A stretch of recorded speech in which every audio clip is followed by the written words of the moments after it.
শুরু করিতেছি মহান আল্লাহর নামে, যিনি পরম করুণাময় এবং অত্যন্ত দয়ালু। দেশের এই পরিস্থিতিতে, বন্যা পরিস্থিতিতে আমাকে আসতেই হলো আবার ভিডিওতে। আমি সোশ্যাল মিডিয়ার মাধ্যমে যেভাবে দেখলাম যে এত পানি, বিশেষ করে আমি আমাদের এলাকায় দেখলাম যে 93 সালের পরে হবিগঞ্জে এত পানি খোয়াই নদীর উপরে কখনো হয়নি। কারণ একটা ভারত থেকে একটা ড্যাম এটা ছেড়ে দেওয়ার কারণে পানি আর কোনোভাবেই কুলায় উঠতে পারতেছে না আমাদের নদী। এইদিকে আবার আমাদের দেখলাম যে ফেনীতে তো মানে শুধু বাড়ির ভিতরে ঢুকছে তা না, বাড়ির চালের উপর দিয়ে পানি যাচ্ছে। এরকম কুমিল্লা, বিভিন্ন দেশের বিভিন্ন জায়গায় যেভাবে বন্যায় আক্রমণ করছে। আমি যেহেতু বন্যা নিয়ে কাজ করছি, আমার কাছে মনে হয়েছে যে এই বন্যার সময় আমার একটা অধিকার আছে যে আপনাদের সবাইকে একটা আহ্বান করার, যে যে এলাকায় কৃতি সন্তান আছেন তারা নিজেরা একটু ঝাঁপিয়ে পড়েন মানুষের। কারণ দূর থেকে বন্যা বলতে আমরা পানি দেখি, কিন্তু আপনি যদি কাছে যান, প্রতিটা পরিবার যে কি পরিমাণ কষ্ট হয়, কাছে গেলে বুঝতে পারবেন যে মানুষের কষ্ট।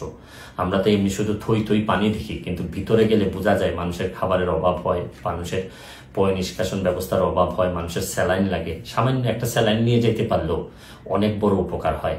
আমি বিশেষ করে প্রধান উপদেষ্টা মহোদয় ডক্টর মোহাম্মদ ইউনূস সাহেবকে অনুরোধ করব যে সারা দেশে ওনার তো তৃণমূলে কাজ করার অভিজ্ঞতা আছে, উনি যদি একটু ব্যবস্থা নেন মানুষ অনেক বেশি শান্তি পাবে। কারণ আমি আরেকটা জিনিস, আমি আমার এলাকায় নিজের হবিগঞ্জের যারা আছেন, যারা আমাকে আমার আত্মীয় স্বজন যারা ফলোয়ার আছেন, তাদেরকে বলবো যে আপনারা যেভাবে পারেন আমাদের এলাকার, অন্তত এলাকার মানুষগুলারে সেভ করার চেষ্টা করেন। আমার পক্ষ থেকে আমি যেভাবে পারি কিছু না কিছু সহযোগিতা করার চেষ্টা করব। কারণ সবাই একসাথে দাঁড়াইলেই দেশের যে কোনো দুর্যোগে আমরা মানুষের কল্যাণ কিছু করতে পারবো। আমরা বহু মানুষ আছি, হয়তো মানুষ একটু বিপদে পড়লেই কাজে আসতে পারি, হয়তো আমরা চেয়ে ঘুরে বেড়া না, আমরা হয়তো অনেক বেশি প্রতিবাদকারী না, বা সব জায়গায় দাঁড়ায় যেতে পারি না, অনেক লিমিটেশন নিয়েই মানুষ হিসাবে বেঁচে থাকি। তারপর চেষ্টা করেন যে সবাই মিলে অন্তত বন্যা দুর্গতরে সবকিছুর ঊর্ধ্বে উঠে বন্যা যারা দুর্গত তাদের পাশে দাঁড়াবেন, এইটুকু আমার আপনাদের কাছে আহ্বান, আপনাদের কাছে চাওয়া।